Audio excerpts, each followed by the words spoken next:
उत्तर प्रदेश के बदायूं जिले की मिट्टी में एक अजीब सी सोंधी महक है। लेकिन कासिमपुरा गांव पहुंचते पहुंचते वो महक कुछ भारी और बोझिल हो जाती है। यहाँ की पगडंडियां गन्ने के ऊंचे खेतों से होकर गुजरती हैं, जहां दिन में भी सूरज की रोशनी जमीन को पूरी तरह छू नहीं पाती। राघव और विशाल की बाइक जैसे ही गांव की सरहद में घुसी, शाम के धुंधलके ने चारों तरफ से घेरा डाल दिया।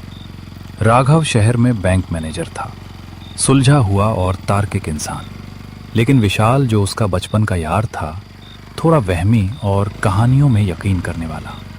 राघव अब अपनी पुश्तैनी हवेली की मरम्मत के लिए आया था, जो सालों से बन पड़ी थी। अबे राघव, थोड़ी तेज चलाना भाई। ये गन्ने के खेत ऐसे लग रहे हैं जैसे कोई हजारों लोग किनारे पर खड़े होकर हमें घूर रहे हों। और ये अजीब सी सरसराहट कैसी है? हवा तो चल नहीं रही। तू शहर जाके डरपोक हो गया है विशाल। ये सिर्फ जंगली जानवर या नेवले होंगे जो खेतों में भाग रहे हैं। और देख, सामने वो जो ऊंची मीनार जैसी दिख रही है, वही मेरी हवेली है। बस 5 मिनट और, फिर आराम से चाय पियेंगे और ये तेरा डर भी भाग जाएगा। चाय की तो बात ही मत कर। मुझे तो यहाँ की हवा में ही कुछ सड़ा हुआ महसूस हो रहा है, जैसे कोई बहुत पुरानी चीज़, कोई मांस या कोई याद कहीं दबी हुई है और अब बाहर निकल रही है। राघव, सच बता, तेरे बाबूजी ने यह घर छोड़ा क्यों था? सिर्फ नौकरी की वजह से या कुछ और भी था? राघव चुप रहा। उसने बाइक की हेडलाइट की रोशनी में हवेली के लोहे के भारी गेट को देखा।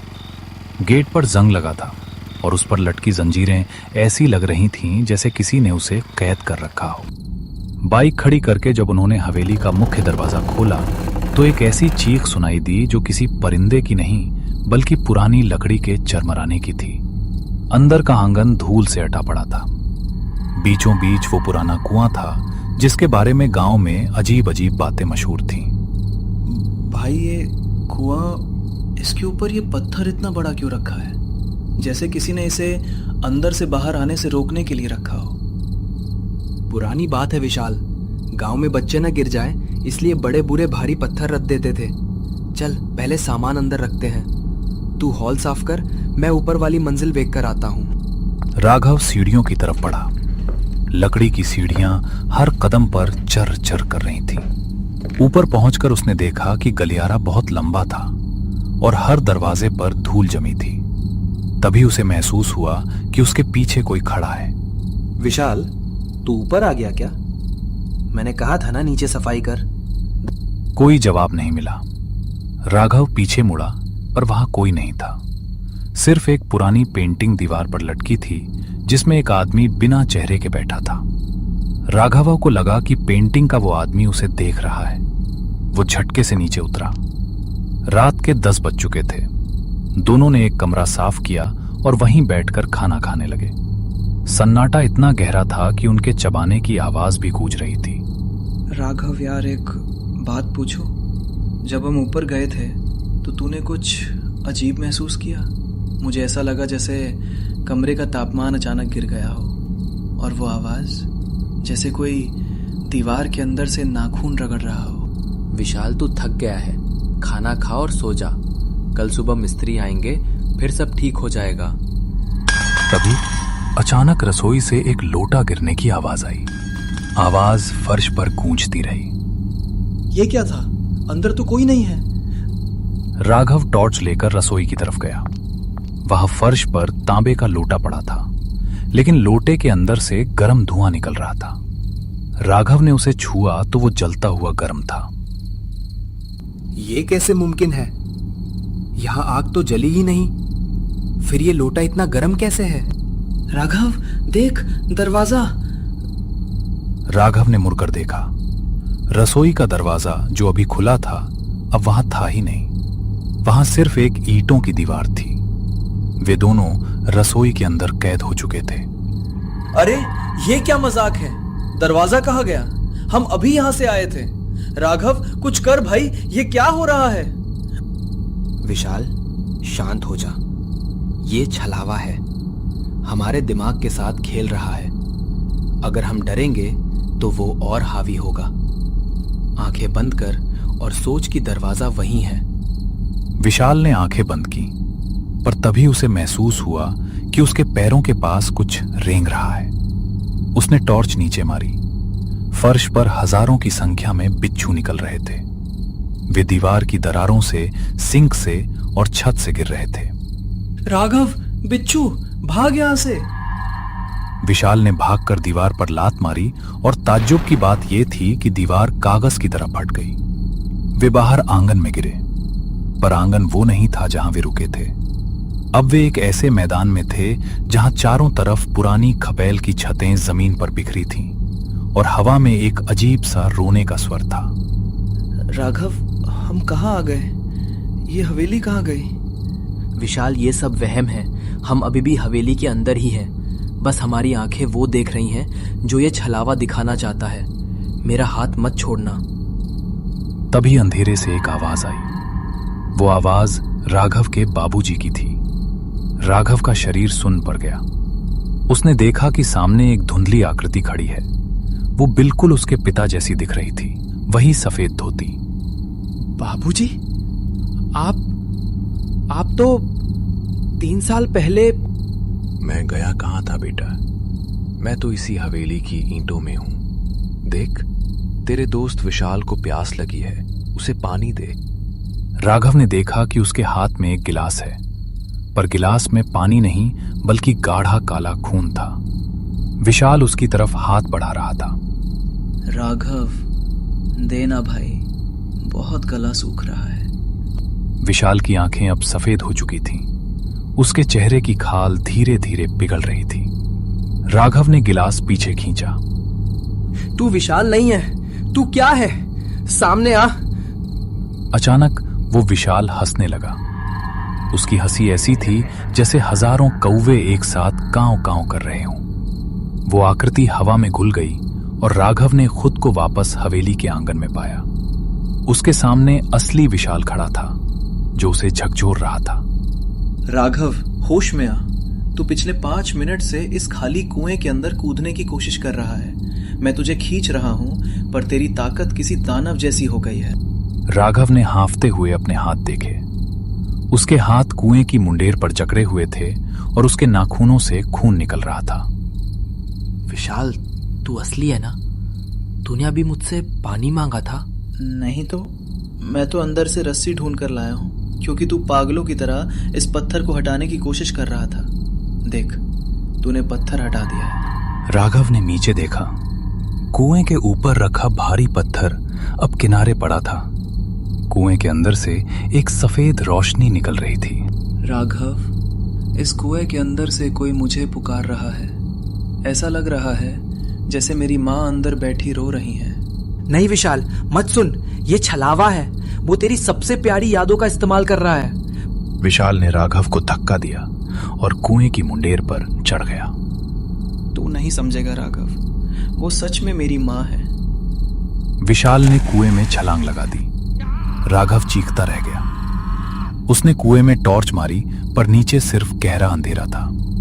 सन्नाटा छा गया। तभी राघव के पीछे से एक हाथ उसके कंधे पर आया। राघव भाई, क्या हुआ? तू चिल्ला क्यों रहा है? और ये कुआं किसने खोला? राघव पीछे मुड़ा। सामने विशाल खड़ा था। वो बिल्कुल ठीक था। उसके हाथ में चाय के 2 डिस्पोजेबल कप थे। विशाल, तू अभी कुएं में कूदा।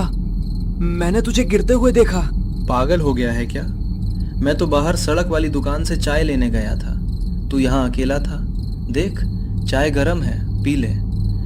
राघव ने चाय का कप लिया, पर उसकी नजर विशाल के जूतों पर पड़ी। विशाल के जूते बिल्कुल गीले थे और उन पर कुएं के अंदर वाली काई लगी थी।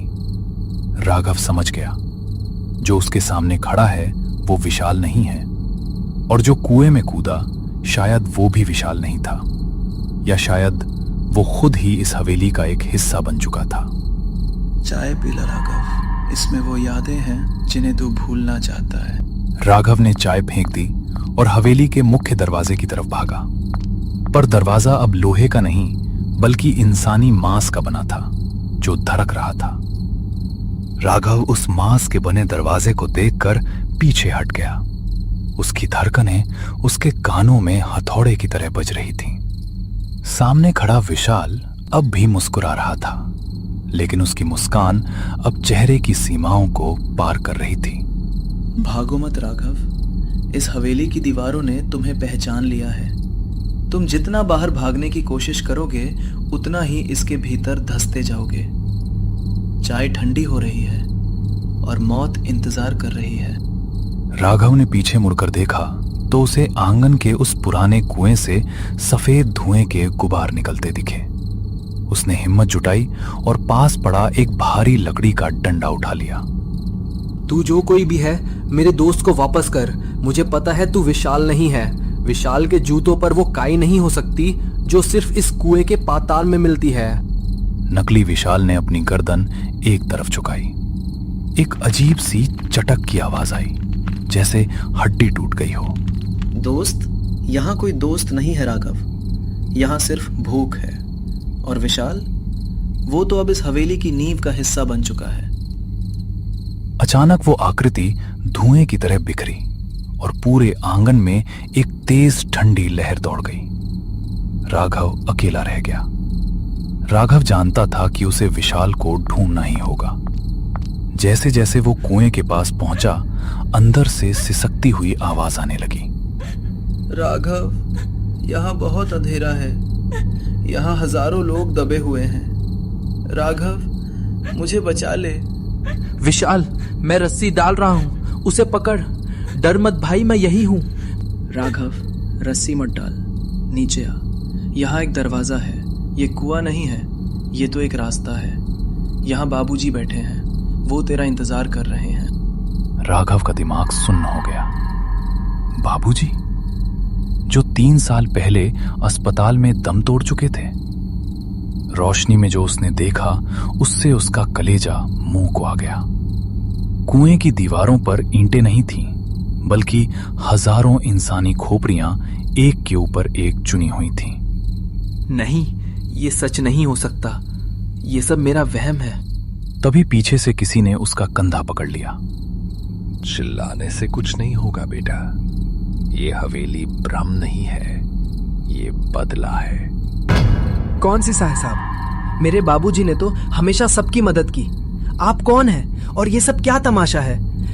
मैं वो हूं जिसे तुम्हारे दादा ने इसी कुएं में जिंदा चुनवा दिया था, क्योंकि मुझे इस हवेली के नीचे दबे खजाने का पता था। पटवारी ने अपनी लालटेन ऊपर उठाई।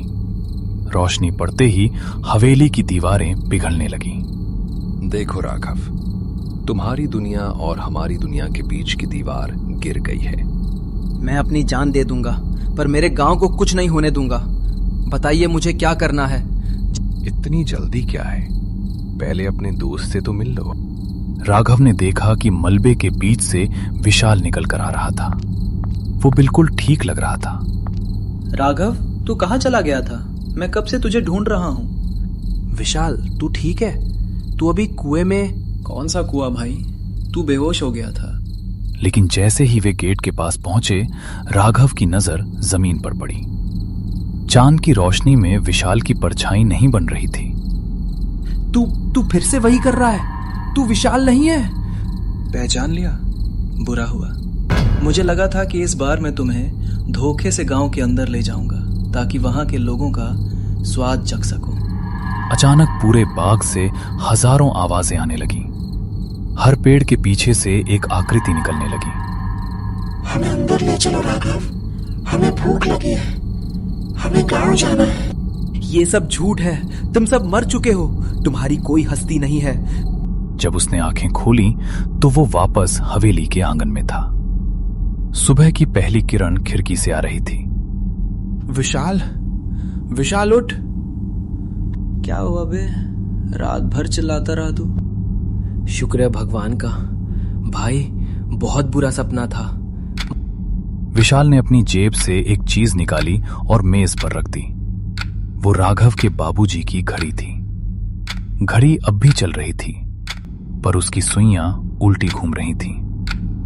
रात अभी खत्म नहीं हुई है राघव, ये तो बस दूसरे भाग की शुरुआत है। राघव की आंखें उस घड़ी पर जमी थीं।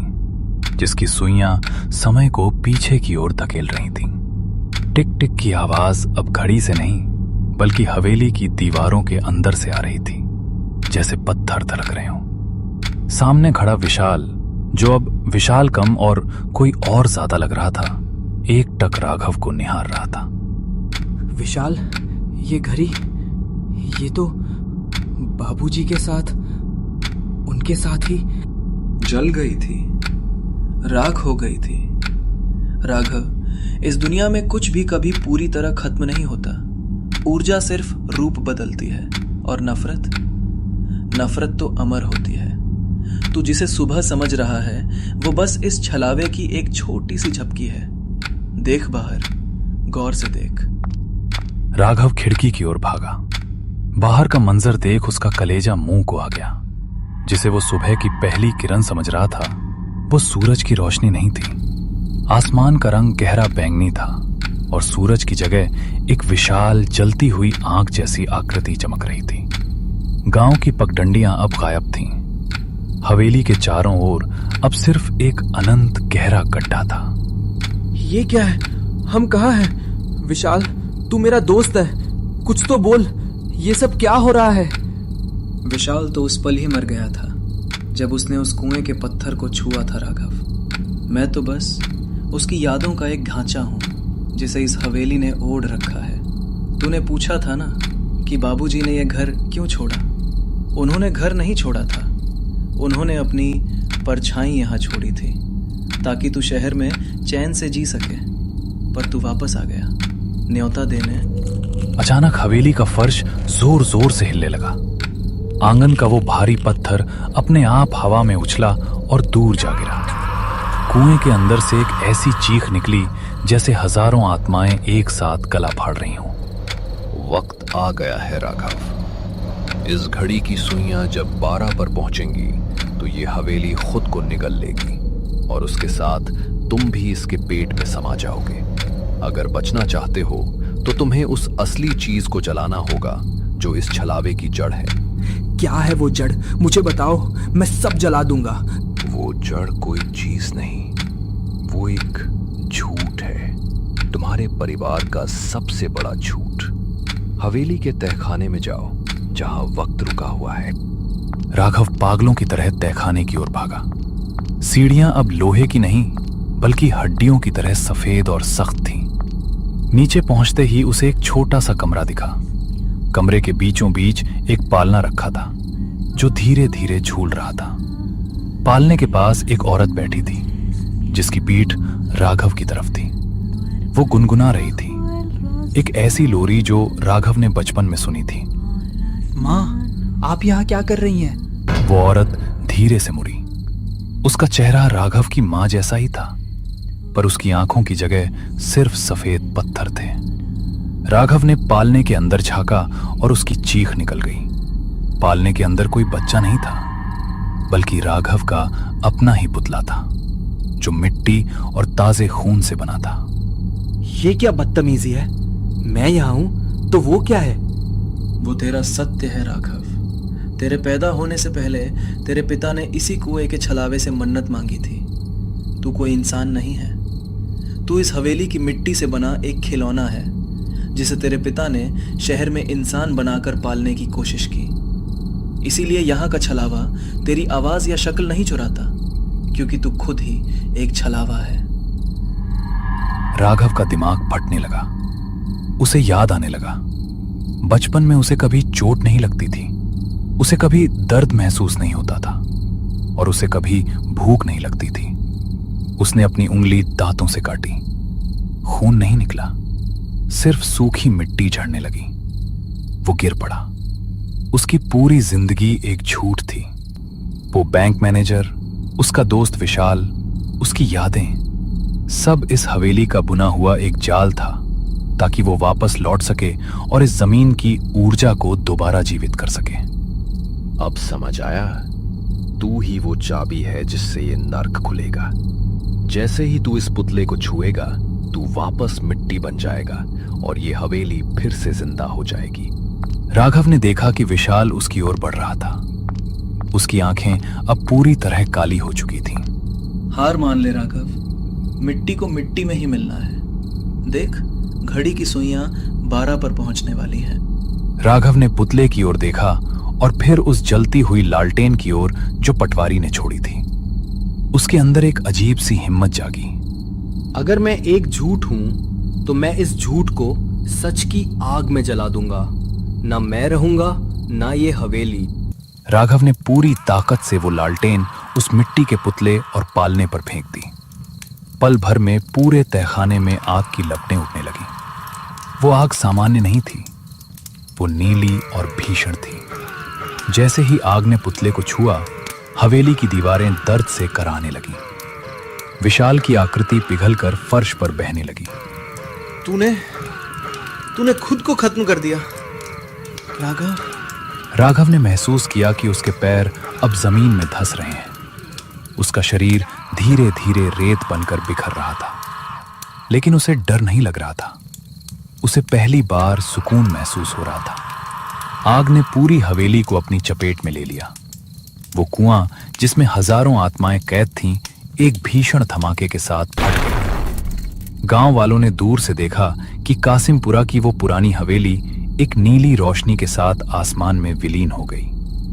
अगली सुबह जब गांव के लोग वहां पहुंचे तो वहां न कोई मल्लब था, न कोई कुआं। वहां सिर्फ एक समतल मैदान था। मैदान के बीचों बीच एक पुरानी घड़ी पड़ी थी, जिसकी सुइयां अब रुक चुकी थीं। गांव के एक छोटे बच्चे ने उस घड़ी को उठाया। जैसे ही उसने घड़ी को छुआ, उसे पीछे से एक आवाज सुनाई दी। बेटा, घड़ी वही रख दो, वक्त फिर से शुरू होने वाला है। बच्चे ने पीछे मुड़कर देखा। वहां एक आदमी खड़ा था, जिसके चेहरे पर एक सुकून भरी मुस्कान थी। वो राघव था, लेकिन उसके पैर जमीन को नहीं छू रहे थे और उसकी परछाई नहीं बन रही थी। वो अब गांव का नया छलावा बन चुका था। एक ऐसा छलावा जो डराता नहीं, बल्कि इस गांव की सरहद पर बैठकर पहरा देता है, ताकि कोई और राघव अपनी हकीकत ढूंढने इस जाल में न फंस जाए। गांव का सन्नाटा अब भी गहरा है, पर अब उसमें खौफ नहीं, एक रहस्यमयी शांति है। कासिमपुरा की पगडंडियां अब भी हैं, पर वहां से गुजरने वाला हर इंसान अब अपनी आंखों पर नहीं, अपनी रूह पर भरोसा करता है।